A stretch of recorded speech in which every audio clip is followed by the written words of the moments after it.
नमस्कार and welcome to open page 24। दोस्तों, screen पर जो विजुअल दिखाई दे रहा है उसे ध्यान से देखिए। यह कोई मिलिट्री एक्सरसाइज नहीं है और न ही यह कोई एयर शो है, बल्कि यह वह पल है जब भारत के प्रधानमंत्री का विमान इंडोनेशिया के एयर स्पेस में प्रवेश कर रहा है और इंडोनेशियाई एयरफोर्स के फाइटर जेट उसे स्कॉट करते हुए राजधानी जकार्ता तक लेकर जा रहे हैं। दुनिया में अक्सर देखा गया है कि हर देश किसी विदेशी नेता को ऐसा सम्मान नहीं देता, क्योंकि ऐसा इवेंट सिर्फ एक प्रोटोकॉल शो नहीं करता बल्कि एक स्ट्रेटजिक मैसेज भी देता है।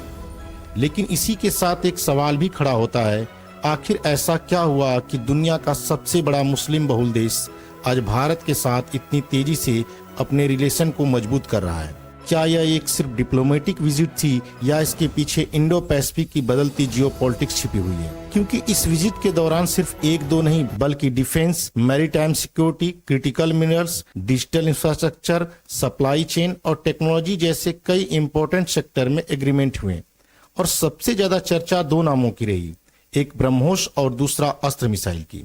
लेकिन अगर आप सोच रहे हैं क्या यह पूरी विजिट सिर्फ हथियारों को एक्सपोर्ट करने तक थी, तो ऐसा बिल्कुल नहीं है। देखिए, अगर मैं आपसे कहूं कि इस पूरी विजिट का सबसे इंपॉर्टेंट पार्ट कोई मिसाइल डील नहीं था बल्कि एक छोटा सा पोर्ट है, तो शायद आपको यकीन न हो, लेकिन सच्चाई यही है। क्योंकि इस पूरे जियोपॉलिटिकल इक्वेशन का सबसे अहम पॉइंट यही है, साबांग पोर्ट और मलक्का स्टेट। और जब तक इन दोनों को हम नहीं समझ सकते तब तक भारत और इंडोनेशिया की इस नई स्ट्रेटेजिक पार्टनरशिप का असली मतलब नहीं समझ पाएंगे। अब जरा मैप पर आइए, क्योंकि यहीं से पूरी स्ट्रेटेजिक पोजीशन समझ में आती है। अब इस मैप को ध्यान से देखिए, ये रहा हमारा प्यारा भारत और यहाँ है इंडोनेशिया।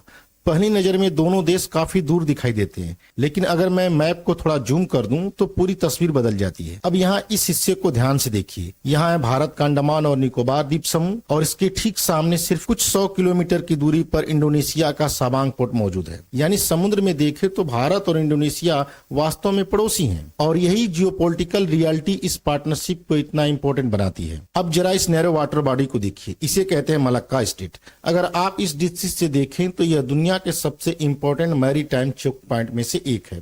हिंद महासागर से जो भी जहाज पूर्वी एशिया की तरफ जाते हैं या पूर्वी एशिया से पश्चिमी एशिया की तरफ जाते हैं, उनमें सबसे बड़ी संख्या इसी रास्ते से गुजरती है, चाहे तेल हो, एलएनजी हो, इलेक्ट्रिक कंपोनेंट हो या फिर कंटेनर शिप हो। अब इसे और आसान भाषा में समझते हैं। मान लेते हैं मिडिल ईस्ट से एक ऑयल टैंकर चीन जा रहा है। वह पहले इंडियन ओशन को पार करेगा, फिर मलक्का स्टेट से गुजरेगा और उसके बाद साउथ चाइना सी के रास्ते चीन पहुंचेगा। यानी अगर यह रास्ता किसी कारण से प्रभावित होता है तो सबसे पहले असर चीन की सप्लाई चेन पे पड़ सकता है। यही वजह है कि मलक्का स्टेट को अक्सर चीन की सबसे बड़ी समुद्री कमजोरी के रूप में देखा जाता है। अब यहाँ कहानी और भी दिलचस्प हो जाती है। एक तरफ भारत ग्रेट निकोबार प्रोजेक्ट पर तेजी से काम कर रहा है, वहीं दूसरी तरफ भारत इंडोनेशिया के साबांग पोर्ट पर सहयोग बढ़ा रहा है। अब सवाल यह नहीं है कि सिर्फ एक पोर्ट विकसित होगा, असल सवाल यह है कि जब ग्रेट निकोबार और साबांग दोनों को एक साथ मैप पर देखा जाएगा तो हिंद महासागर के इस पूरे क्षेत्र में भारत और इंडोनेशिया की स्ट्रेटेजिक प्रेजेंस पहले से कहीं अधिक मजबूत हो जाएगी। और यही वजह है कि इस यात्रा को एक डिप्लोमेटिक विजिट कहकर नजरअंदाज नहीं किया जा सकता। यानी असली स्ट्रेटेजिक ट्विस्ट यहीं से आता है। आखिर इस पार्टनरशिप में ब्रह्मोस और अस्त्र मिसाइल की भूमिका क्या है और इससे इंडो पैसिफिक की पावर बैलेंस कैसे बदल सकता है? अब यहाँ से डिफेंस और मैरीटाइम स्ट्रेटजी एक दूसरे से जुड़ती है, क्योंकि इस यात्रा में सिर्फ पोर्ट और मैरीटाइम कोऑपरेशन की बात नहीं हुई है बल्कि डिफेंस पार्टनरशिप को एक नए स्तर पर ले जाने की कोशिश की गई है।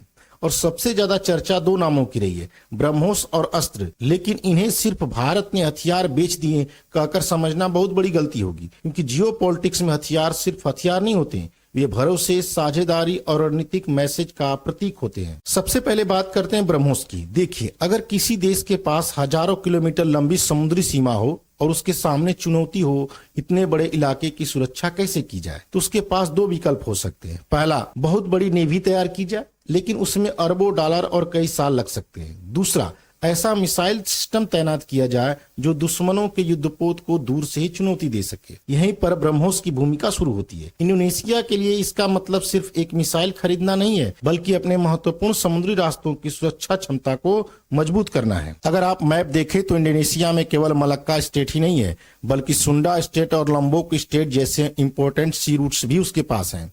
यानी इंडो पैसिफिक के कई स्ट्रेटेजिक सी रूट उसके आसपास हैं। ऐसे में अगर उसकी डिफेंस मैरीटाइम मजबूत होती है तो पूरे क्षेत्र का सिक्योरिटी बैलेंस बदल सकता है। अब बात करते हैं अस्त्र मिसाइल की। यह डील शायद उतनी हेडलाइंस में नहीं रही, लेकिन रणनीतिक दृष्टि से इसे महत्वपूर्ण माना जा रहा है, क्योंकि अस्त्र पूरी तरह से भारत में विकसित beyond visual range air to air missile है। अब इसे आसान भाषा में समझिए। मान लीजिए 2 फाइटर जेट हवा में है, दोनों पायलट एक दूसरों को अपनी आंखों से भी नहीं देख पा रहे हैं, लेकिन रडार टारगेट को ट्रैक कर रहा है। ऐसी स्थिति में अस्त्र जैसी मिसाइल लंबी दूरी से टारगेट को इंगेज कर सकती हैं। यानी एयर कम्बैट अब केवल पायलट की आंखों का ही नहीं, बल्कि टेक्नोलॉजी और सेंसर नेटवर्क का खेल बन चुका है। अब यहाँ एक और दिलचस्प बात है, इंडोनेशिया पहले से ही सुखोई फाइटर जेट ऑपरेट करता है, और अस्त्र को ऐसे प्लेटफॉर्म के साथ इंटीग्रेट करना भविष्य में उसकी एयर कम्बैट कैपेबिलिटी को और मजबूत बना सकता है। यानी यह सिर्फ एक्सपोर्ट डील नहीं है, बल्कि डिफेंस टेक्नोलॉजी कॉपरेशन का भी संकेत है। लेकिन अगर आप ध्यान दें तो भारत और इंडोनेशिया की बातचीत केवल मिसाइल तक सीमित नहीं रही, बल्कि यह partnership critical mineral supply chain और उस इकोनॉमिक कंपटीशन तक पहुंचती है जहां आज पूरी दुनिया चीन पर अपनी निर्भरता कम करने की कोशिश कर रही है।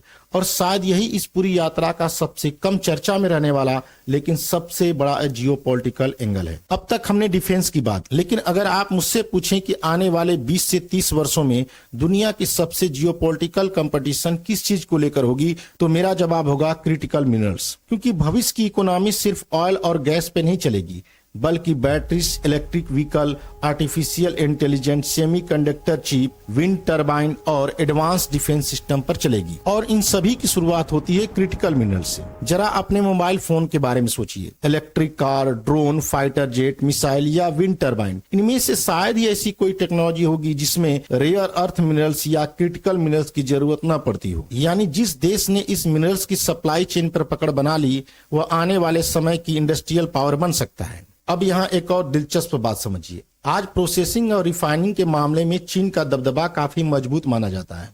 यही वजह है कि कई देश अपनी सप्लाई को डाइवर्सिफाई करना चाहते हैं, ताकि किसी एक देश पर अत्यधिक निर्भरता कम हो सके।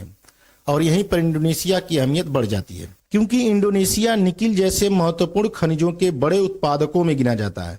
निकिल वही धातु है जिसकी मांग electric vehicle, clean energy technology के बढ़ने के साथ लगातार बढ़ रही है। अब अगर भारत और इंडोनेशिया इस क्षेत्र में मिलकर काम करते हैं तो इसका मतलब सिर्फ माइनिंग नहीं, इसका मतलब है mining technology, processing technology sharing और इन्वेस्टमेंट, और भविष्य की मैन्युफैक्चरिंग सप्लाई चेन तैयार करना। यानी भारत केवल मिनरल्स खरीदना नहीं चाहता, बल्कि पूरी वैल्यू चेन का हिस्सा बनना चाहता है। और यही किसी भी विकसित होती इकोनॉमी की असली रणनीति होती है। और लास्ट में सबसे बड़ा सवाल, क्या इस यात्रा के बाद इंडो पैसिफिक में सब कुछ बदल जाएगा? देखिए, केवल किसी एक समझौते से जियोपॉलिटिक्स नहीं बदलती, लेकिन जब कई स्ट्रेटेजिक डिसीजन एक ही दिशा में आगे बढ़ने लगते हैं, तब उनका असर धीरे धीरे पूरे रीजन में दिखाई देने लगता है। अगर आप पिछले कुछ वर्षों का पैटर्न देखें तो भारत सिर्फ अपनी सैन्य ताकत नहीं बढ़ा रहा है, भारत ऐसे देशों के साथ पार्टनरशिप बढ़ा रहा है जो इंडो पैसिफिक की स्टेबिलिटी, सिक्योर ट्रेड रूट्स और सप्लाई चेन सिक्योरिटी में इंपॉर्टेंट रोल निभा रहे हैं। और यही वजह है कि वियतनाम, फिलीपींस, जापान,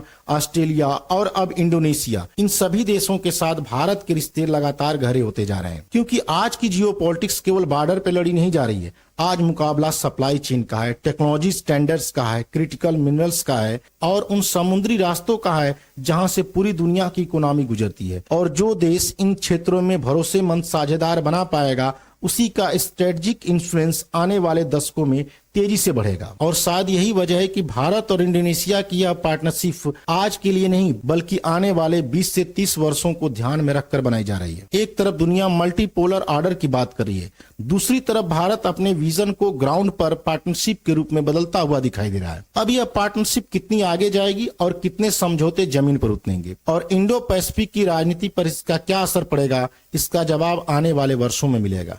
लेकिन इतना तय है, भारत और इंडोनेशिया के रिश्ते अब केवल डिप्लोमेटिक रिलेशन नहीं रहे, बल्कि इंडो पैसिफिक की उभरती स्ट्रेटेजिक आर्किटेक्चर का हिस्सा बन चुके हैं। अगर आपको यह एनालिसिस पसंद आया हो तो वीडियो को लाइक कीजिए, कमेंट में बताइए कि क्या आपको लगता है कि भारत इंडो पैसिफिक की स्ट्रेटजी आने वाले वर्षों में मजबूत होगी। और ऐसे ही जियोपॉलिटिकल एनालिसिस के लिए चैनल को सब्सक्राइब करना न भूलें। मिलते हैं अगली वीडियो में। नमस्कार।